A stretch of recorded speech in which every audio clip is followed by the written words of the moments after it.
Most of us have been taught that there is a difference between Jew and Gentile. Some have even noticed how Apostle John constantly spoke of the Jews in a way that pitted them as the adversary. But wait, weren't Messiah and his disciples Jews themselves? When we hear the word Israel, we generally associate that with the Jews, and according to the churches, those were the original chosen people before our God replaced them with his new people, the church. So that's the basic understanding most of the church world has today. But now the question, is that understanding accurate? As we do in all our studies, we're going to pick through the Bible and study these things out and try our best to trade in some of our confusion that we were born into for some revelation. From the beginning of the Bible, Yahweh dealt with man, and we see his focus was initially with a single lineage. First it was Adam, later it was Noah. Eventually Abraham was called out of Babylon. Next, his son Isaac became the focus, and then the honor birthright landed in his son Jacob's lap. From here, this tree grew branches. Jacob's name was changed to Israel, and he had 12 sons. These 12 sons became 12 tribes, and from this point forward, the people of Yahweh were simply called Israel, the house of Israel, or something similar to that. So the chosen people are the ones who descended from one of these 12 tribes. Now at this point, let's make one thing clear. Israel describes all of the descendants of 12 different tribes of people, not just one or even two of the 12 tribes, but all of them. Also, to be abundantly clear, Israel is a people. What Israel is not is a landmass in the Middle East. Israel is not a Jewish state. When we learn what a Jew is later, the distinction will be a lot clearer. Oh, and by the way, all of this history from Adam to the 12 tribes of Israel was recorded in the book of Genesis. Speaking of Genesis, in chapter 10, we find the first appearance of the word Gentiles, and this is another of the 4 terms we want to look at in this study. So what does that word mean, and who are the Gentiles? Well, Gentile simply means nation. By implication, it means nations other than Israel. So to Israel, everybody else in the world is a Gentile. Near the beginning of our Bibles, this line between Israel and the Gentiles was very easy to draw. You were either one or the other, and there was little room for in between, although conversion was a possibility. As we're going to discover a bit later, this line eventually became impossibly blurry. For now, let's look at who the Jews are. This is where things start to get a little tricky. To begin, we're going to jump back into a little more Bible history. It starts with a promise that Yahweh made to Israel, that if they broke their covenant with him, that he would scatter them among the nations, which we learned is the Gentiles. We find this story in Deuteronomy chapter 4, verses 27 and 28. And Yahweh shall scatter you among the nations, and you shall be left few in number among the heathen, where Yahweh shall lead you. And there you shall serve gods, the work of men's hands, wood and stone, which neither see, nor hear, nor eat, nor smell. Later, after the reign of King Solomon, the people of Israel were divided into 2 kingdoms, a northern kingdom consisting of 10 of the tribes, and a southern kingdom consisting of the remaining 2. The 10 tribes called themselves Israel, while the 2 tribes called themselves Judah. We can read about this division in the first book of Kings. Anyway, as the story continues, the people were living in disobedience to the laws Yahweh gave us, and as such, he sent prophets to call them back to repentance. Naturally, the call went unheeded, and judgment followed. The Assyrians conquered the 10 tribes of Israel, enslaving and deporting all those who were not killed in the battle, and those people were scattered throughout different lands. History has no record of where they or their descendants have ended up. However, within the span of 2,700 years since it happened, it's reasonable to conclude that their descendants could be, and most likely are, pretty much everywhere. But we'll get back to this point a little bit later. Anyway, this was the judgment of the northern kingdom, but Judah's fate was different. The southern kingdom spent 70 years in Babylonian captivity, after which they were allowed to return to the promised land.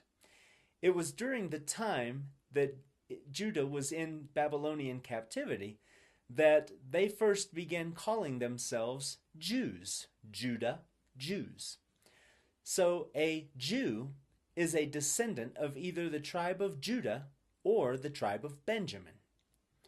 While Judah was in captivity in Babylon, they came to terms with the fact that it was a judgment upon them for their disobedience to the law of Yahweh that they were in Babylon in the first place. For this reason, they took egregious steps to ensure that it would never happen again. The Jews took it upon themselves to elaborate upon the laws they had broken and to fortify those laws to make them even harder to break. If a law of Yahweh told us not to work on Sabbath, their new and improved laws would go to great lengths to explain what exactly constitutes work, how far of a distance we could travel, and so on and so forth.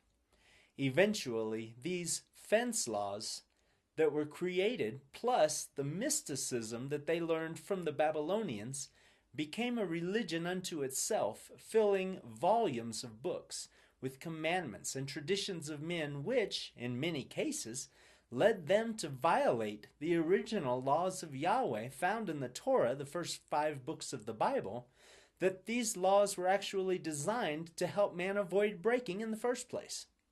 Today, the religion that follows all of these laws and traditions and mysticism is called Rabbinical Judaism, and a practitioner of this religion, regardless of who his parents are, is also called a Jew.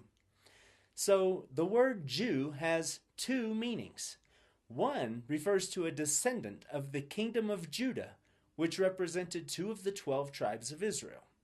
The other refers to a person who practices the traditions and commandments and perhaps the mysticism of Rabbinical Judaism. Back to the book of John in the Bible. Remember how he spoke often of the Jews as if they were the enemy? This should seem strange, seeing as how both he and the Messiah, for that matter, were descendants of the kingdom of Judah. But he was using the term describing the practice of a religion which pitted those people in opposition to the path the disciples were walking. They were all Jews by heritage, but John was not submitting himself to the traditions of the scribes and Pharisees, and therefore was not a religious Jew as we would recognize today.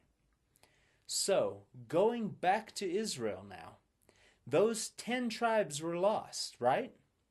This is true, but we know that they won't be lost forever. The scriptures in our Bibles assure us that those 10 tribes are still out there and will ultimately be reunited with Judah, completing the nation of Israel once again. Here is the word of prophecy given to Ezekiel on the matter. We find this in Ezekiel chapter 37. This is a long passage, verses 15 through 23. The word of Yahweh came again unto me, saying, Moreover, you son of man, take one stick and write upon it for Judah and for the children of Israel his companions. Then take another stick and write upon it for Joseph, the stick of Ephraim, for all of the house of Israel his companions, and join them one to another into one stick, and they shall become one in your hand. And when the children of your people shall speak to you, saying, Will you not show us what you mean by this? Say to them, This says Yahweh Elohim, Behold, I will take the stick of Joseph, which is in the hand of Ephraim, and the tribes of Israel his fellows, and will put them with him, even with the stick of Judah, and make them one stick, and they shall be one in my hand. And the sticks whereon you write shall be in your hand before their eyes.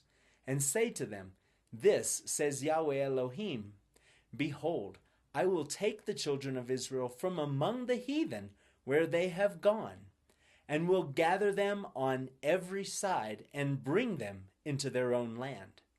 And I will make them one nation in the land upon the mountains of Israel, and one king shall be king to them all. And they shall be no more two nations, neither shall they be divided into two kingdoms any more at all. Neither shall they defile themselves any more with their idols, nor with their detestable things, nor with any of their transgressions. But I will save them out of all their dwelling places wherein they have sinned, and will cleanse them. So shall they be my people, and I will be their Elohim. So for the last 2,700 years, the 10 lost tribes of Israel, or as Messiah called them, the lost sheep of the house of Israel, are all over the world, mingled with the Gentiles. There is no way to know who's who, aside from seeing how they respond to the word of Yahweh and how they faithfully obey his commandments. Okay. So our last group of people we want to identify in the Bible is called the church. To understand who they are, we're going to do a simple word study, and instead of trying to decide for ourselves what we think the church is, we're going to look at the apostles' understanding of the term. After all, if anybody knows what the church is supposed to be, I suspect it'd be the guys we believe founded the thing, right? When we look up the word church in a concordance of our New Testament, we see that it comes from a Greek word pronounced ekklesia. That word means a meeting, or more appropriately, a congregation. Now, most of our Bibles translate the Old Testament from Hebrew and the New Testament from Greek. As such, even in English, there seems to be a significant difference of terminologies used between the two. However, in the days of Messiah and the apostles, they used a Greek translation of the Old Testament called the Septuagint, which is still around today. When we dig into that, we discover something very surprising, that the same Greek word we translate into church in our New Testaments was used in this Bible of the Apostles almost 80 different times to refer to none other than Israel. So when we talk about the church in the Bible, we aren't talking about something that is new or recently created, or Gentile, or practicing a new religion, but rather we're talking about an assembly of people from the same 12 tribes born in the book of Genesis. Before we close this study, let's review the vocabulary one more time, as it's really impossible to understand the Bible, particularly the New Testament, without it. Israel is a word that describes the chosen people of Yahweh. They are a nation of faith. They are divided into 12 tribes, only 2 of which are represented by the term Jew. What Israel is not is a Jewish country in the Middle East. The word Jew means 2 different things. It can be a descendant of one of the 2 tribes of the southern kingdom, Judah or Benjamin, or it can be a person who practices the religion of rabbinical Judaism. Gentiles are all the people of the world and all their nations other than Israel. The 10 lost tribes of Israel are scattered throughout and mingled with Gentiles all over the world, and most of them have no idea whatsoever of who they are and what their true identity is. Lastly, we have the church, which is really just another word for an assembly of the people of Israel. This isn't a separate group of people that came about in the New Testament.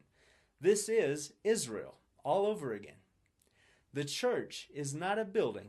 It's not a group of people practicing Christianity. Now that you have a clearer understanding of the different peoples mentioned in the Bible, go back and read Matthew, Mark, Luke, and John, and suddenly the scriptures should have a radically different meaning and much clearer understanding than they did before.